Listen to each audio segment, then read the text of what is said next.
dibunuh, ya, bukan meninggal, dibunuh tahun 587 Hijriah sebagaimana disebutkan dalam kitab Syiar A'lamin Nubala.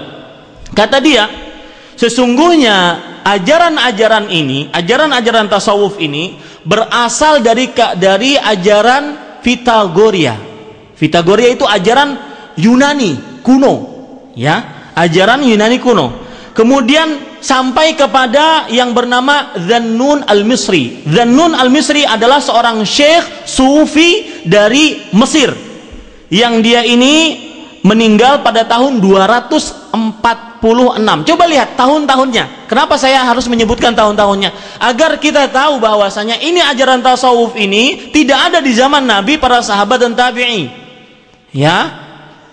Karena mereka adanya di abad keberapa? Di abad ketiga Hijriah. Kemudian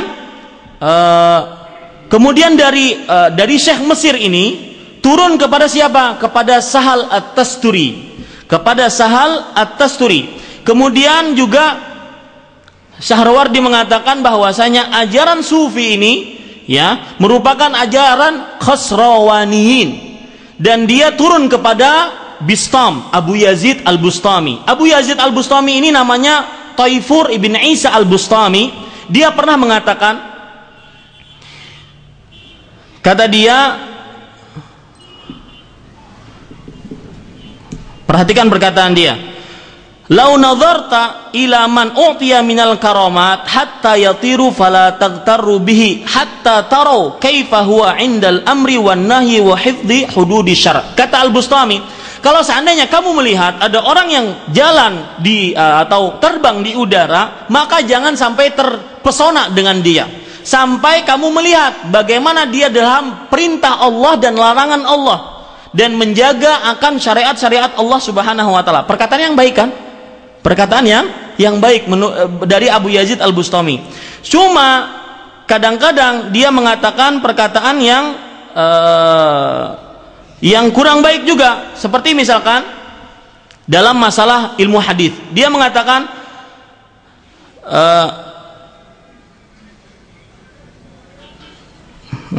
wamal muhaddithun in khatabahum rajulun an rajulin faqad khatabanal qalb anir rabb.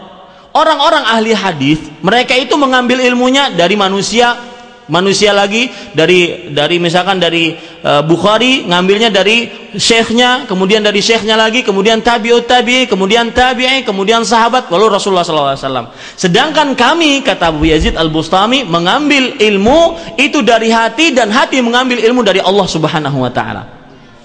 Ya, ini kata Abu Yazid Al-Bustami sebagaimana dinukil, dan beliau meninggal tahun 261, Abu Yazid Al-Bustami, dalam kitab Syiar A'lamun Nubala.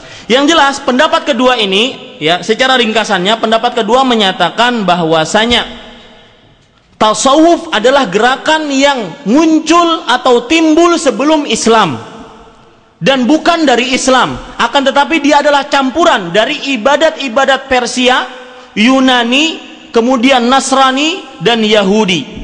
Ya, kemudian Nasrani dan Yahudi. Dan antum akan lihat ajaran-ajaran tasawuf, kata mereka pendapat kedua ini, timbul di negara-negara yang memang dikira bahwasanya itu berasal dari situlah ibadat-ibadat tersebut. Seperti misalkan tasawuf timbul dengan cepat dan berkembangnya di negara Persia, dan juga tasawuf timbul berkembang di negara-negara India dan lain-lainnya, sebagaimana yang disebutkan di dalam pendapat kedua ini. Nah, ini terjadi perbedaan pendapat dalam masalah munculnya gerakan apa, para ikhwas sekalian, munculnya gerakan tasawuf. Abu Yazid Al-Bustami juga pernah mengatakan subhani. Abu Yazid Al-Bustami tadi, subhani, maha suci aku. Beliau juga pernah mengatakan wama fil jubbati illallah, tidak ada yang di belakang di dalam jubah ini kecuali Allah. Artinya dia sendiri yang di dalam jubah itu. Nah, ini para ikhwah sekalian, ini adalah pemuka-pemuka gerakan tasawuf seperti Abu Yazid Al-Bustami. Kemudian mana dua pendapat ini yang paling benar? Yang paling benar adalah bahwasanya gerakan tasawuf munculnya, ya, pertama kali di Basrah, di Irak. Tulis baik-baik. Gerakan tasawuf munculnya pertama kali di Basrah di abad kedua. Di abad kedua munculnya gerakan tasawuf di abad kedua. Ini sebagaimana yang dinukilkan oleh Syekhul Islam Ibnu Taimiyah rahimahullahu taala dalam kitabnya Majmu' Fatawa juz ke-11. Dan para ikhwah sekalian dirahmati oleh Allah Subhanahu wa taala, yang paling pertama kali membangun tempat ibadah untuk gerakan tasawuf adalah pengikutnya Abdul Wahid Ibnu Zaid. Pengikutnya Abdul Wahid Ibnu Zaid. Dan Abdul Wahid ini adalah muridnya dari Al-Hasan Al-Basri. Abdul Wahid Ibn Zaid ini adalah muridnya daripada siapa? Dari Al-Hasan Al-Basri. Dan dia meninggal tahun 177 Hijriah. Tahun 177 Hijriah. Dan dia itu, kata Imam Az-Zahabi dalam kitab tadi Syiar A'lamin Nubala, kana mimman ghalaba alaihi al-ibadah hatta ghafala 'anil itqan fakathuratil manakir fi hadithihi. Artinya, kata Imam Az-Zahabi tentang Abdul Wahid Ibn Zaid yang pertama kali membangun tempat ibadah untuk gerakan tasawuf, dia ini orang yang terlalu banyak ibadah sampai hafalannya itu kurang sekali. Maka saking kurangnya hafalannya, dia banyak meriwayatkan hadis-hadis yang mungkar. Oleh sebab itulah Imam An-Nasai, seorang pakar hadis, menyatakan kalau ada hadis dari Abdul Wahid Ibn Zaid, maka dia itu seorang yang matrukul hadis, seorang yang hadisnya itu tidak diterima. Ya, tidak diterima. Nah, ini meninggal tahun berapa? 177 Hijriah. Tapi para ikhwan yang dirahmati oleh Allah Subhanahu wa taala, sekarang kita ingin membahas yang ketiga, atau saya akan bacakan perkataan Ibnul Jauzi. Ibnul Jauzi seorang ulama ahlu sunnah, beliau pernah mengatakan tentang munculnya gerakan tasawuf. Bagaimana sih munculnya gerakan tasawuf? Kata beliau, saya akan bacakan per huruf ya.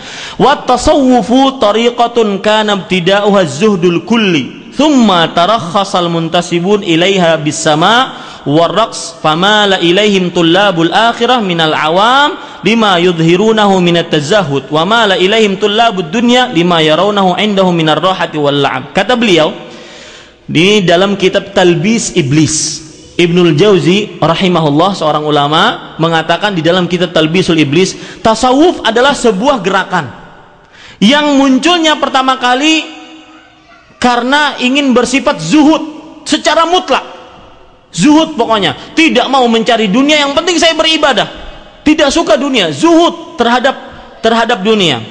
Kemudian orang-orang yang menisbatkan dirinya, kata beliau, kepada gerakan tasawuf atau sufiyah ini, mereka meringankan diri dengan mengerjakan sama'. Sama' itu mendengarkan qasidah-qasidah sambil menari-nari.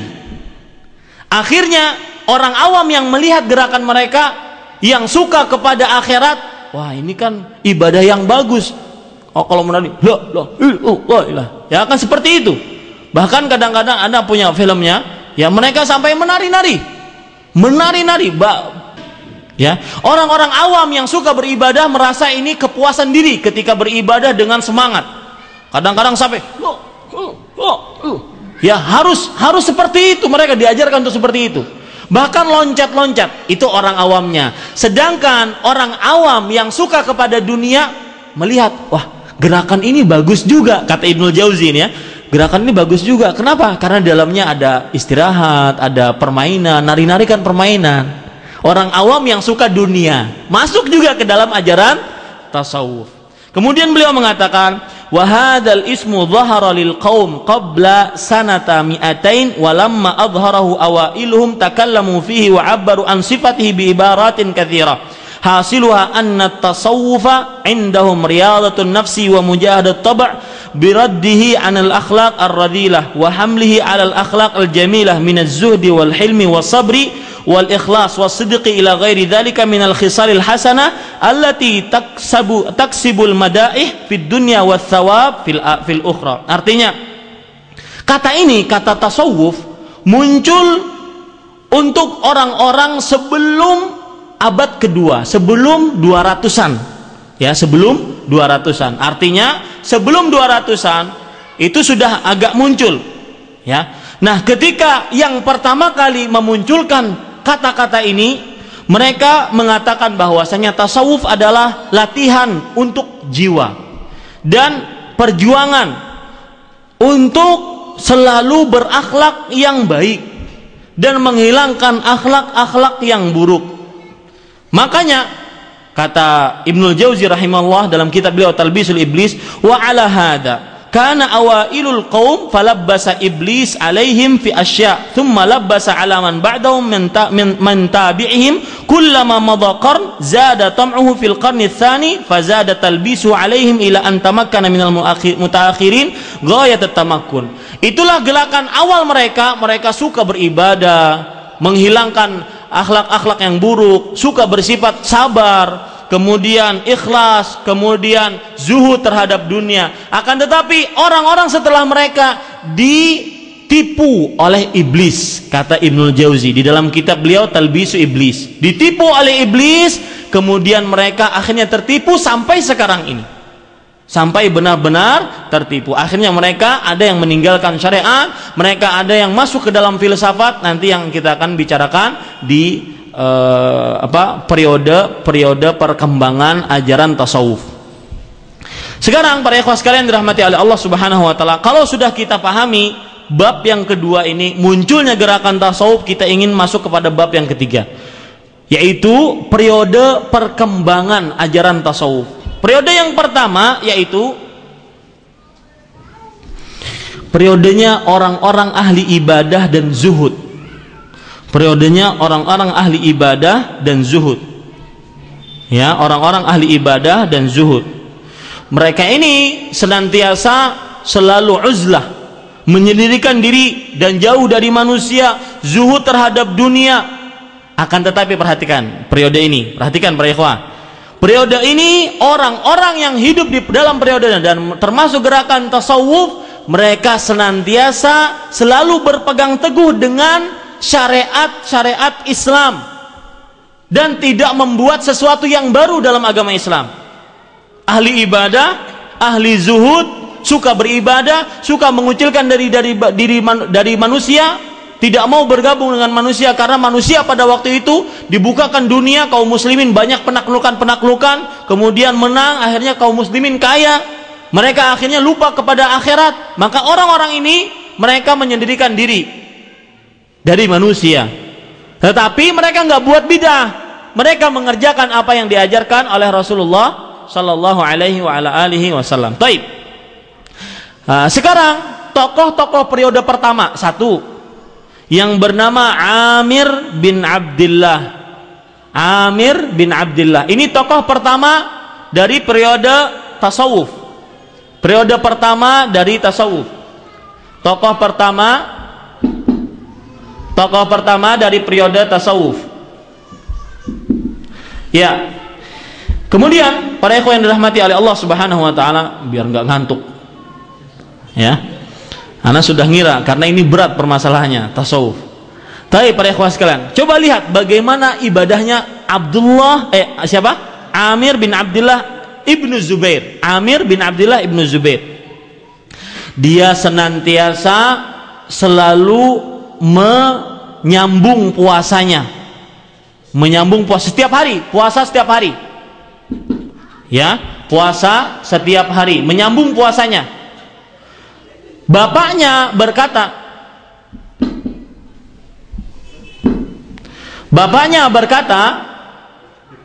bapaknya ini adalah seorang sahabat, Abdullah bin Zubair, seorang sahabat Nabi Muhammad SAW.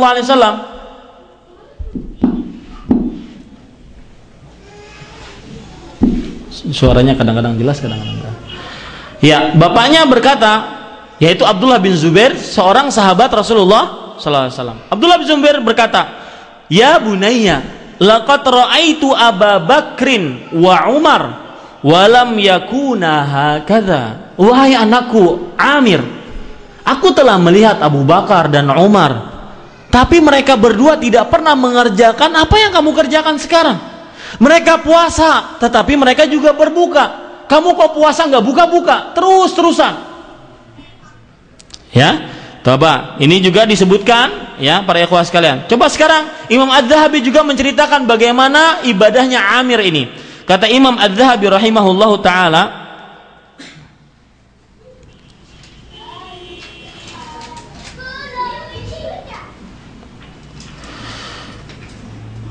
suatu ketika Amir bin Abdillah bin Zubair ini dia dalam keadaan sekarat, mau meninggal.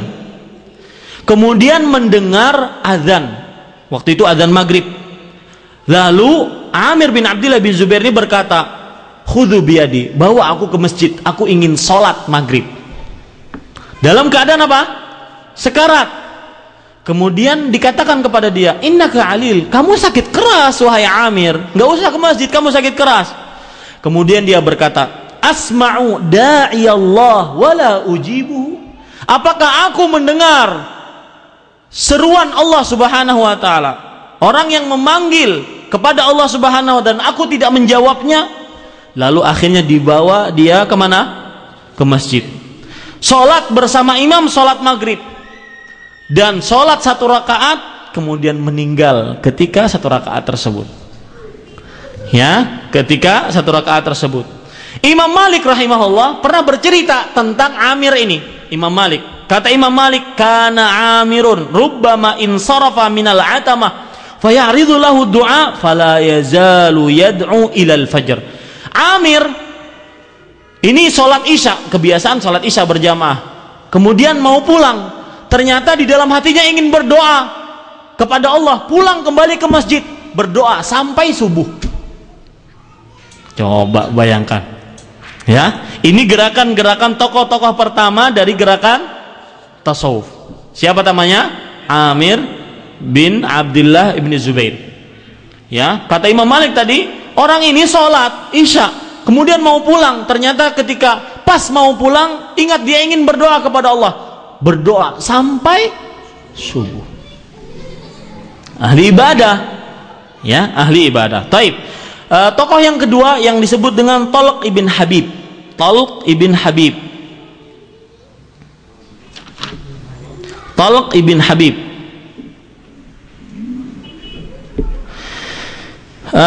Talq ibn Habib ini juga termasuk orang-orang ahli tasawuf yang masih di dalam generasi pertama, dan dia yang mendefinisikan takwa yang sering antum dengar, yang sering anak katakan kepada antum. Takwa, kata beliau, adalah al-amalu bi ta'atillah ala nurin minallah raja'a thawabillah wa tarki ma'asillah ala nurin minallah makhafata min adzabillah. Artinya, takwa adalah mengerjakan ketaatan kepada Allah dengan cahaya dari Allah, dengan petunjuk dari Allah Subhanahu wa taala. Kenapa? Karena mengharapkan pahala dari Allah. Kemudian takwa juga adalah menjauhi maksiat Allah dengan petunjuk dari Allah karena takut azab Allah Subhanahu wa taala. Ini tokoh yang kedua di generasi di periode pertama. Tokoh yang ketiga, Bishr al-Hafi. Tokoh yang ketiga, dia ini Bishr al-Hafi. Waalaikumsalam warahmatullahi wabarakatuh.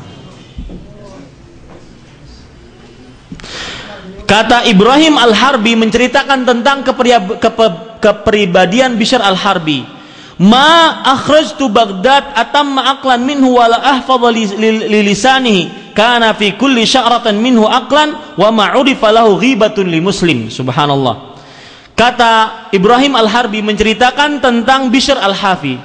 Bishr al-Hafi ini adalah orang yang paling akalnya paling tinggi, kemudian dia paling menjaga lisannya. Aku tidak pernah mendengar dia menghibah seorang muslim pun. Ini ibadah. Siapa? Dari Bishr al-Hafi. Kemudian juga para ikhwah sekalian, Al-Junaid. Yang keempat, tokoh yang keempat, Al-Junaid bin Muhammad. Imam Junaid, biasanya orang-orang sufi menyebutnya Imam Junaid. Ya. Al-Junaid bin Muhammad Ibn Junaid. Para ikhwah yang dirahmati oleh Allah Subhanahu wa taala,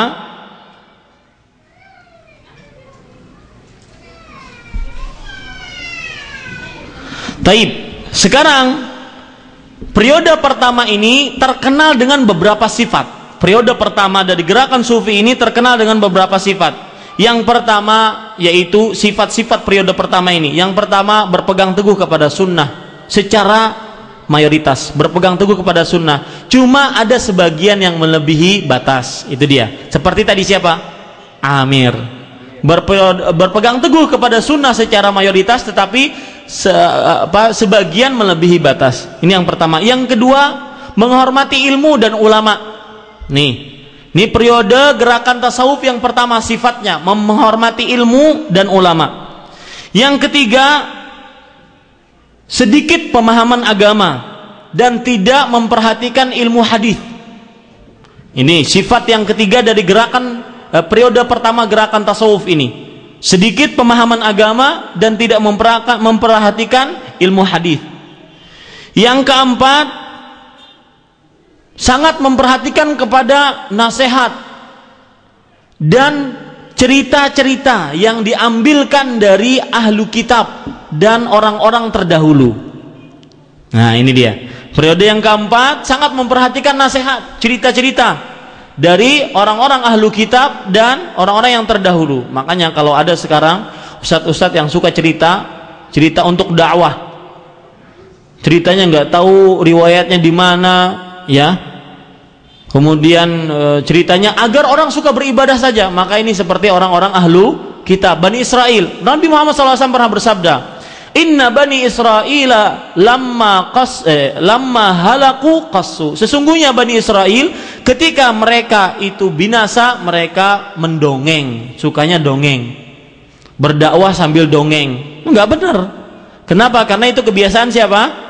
Kebiasaan Bani Israel. Kalau dongengnya mungkin cerita Nabi, cerita para sahabat dengan riwayat-riwayat yang benar, maka itu diperbolehkan. Akan tetapi dongeng yang tidak asal ada ceritanya sama sekali, bahkan kadang-kadang ceritanya itu berasal dari orang-orang ahlu kitab dan orang-orang sebelum kita. Kemudian sifat yang kelima dalam periode pertama di gerakan tasawuf ini adalah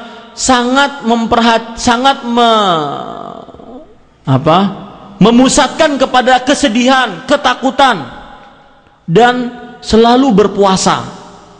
Ya, selalu berpuasa.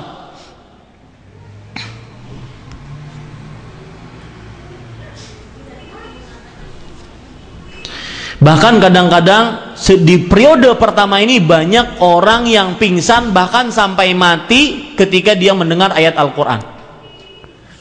Ya, ini gerakan periode pertama dari gerakan tasawuf. Banyak yang pingsan bahkan sampai mati ketika mendengar akan Al-Quran. Saking takutnya, saking takutnya kepada diri kita, kepada dirinya, kepada Allah Subhanahu Wa Taala. Kemudian periode yang kedua, ini periode pertama tadi ya sudah selesai. Sifat-sifatnya ada 6. Yang keenam, sifat yang keenam, menjauhi majelis-majelis ilmu dan tidak mencari rezeki. Ini sifat daripada periode yang pertama dari gerakan tasawuf, menjauhi majelis-majelis ilmu dan tidak mencari rezeki. Sifat-sifat yang 6 ini disebutkan seluruhnya di dalam kitab At-Tabaqat Lisya'rani. At-Tabaqat yang dikarang oleh Asy-Sya'rani. Baik. Sekarang sifat yang kedua atau periode yang kedua. Periode yang kedua yaitu periode mulai timbul gerakan-gerakan tarekat. Ini periode yang kedua, mulai timbul gerakan-gerakan tarekat. Timbul istilah-istilah sufi yang susah-susah. Ya, istilah-istilah sufi. Timbul perbuatan-perbuatan bid'ah dalam gerakan-gerakan tasawuf. Timbul ilmu-ilmu isyarat, ilmu-ilmu pembukaan, kasyf, ilmu perasaan, dzauq. Ya. Saya ulangi, periode yang kedua ini mulai timbul gerakan-gerakan tarekat. Istilah-istilah yang susah-susah bagi orang sufi. Kemudian timbul perbuatan-perbuatan bid'ah, zikir-zikir bid'ah, banyak sekali. Kemudian timbul ilmu-ilmu isyarat, ilmu-ilmu rahasia. ilmu-ilmu kasyf, pembukaan,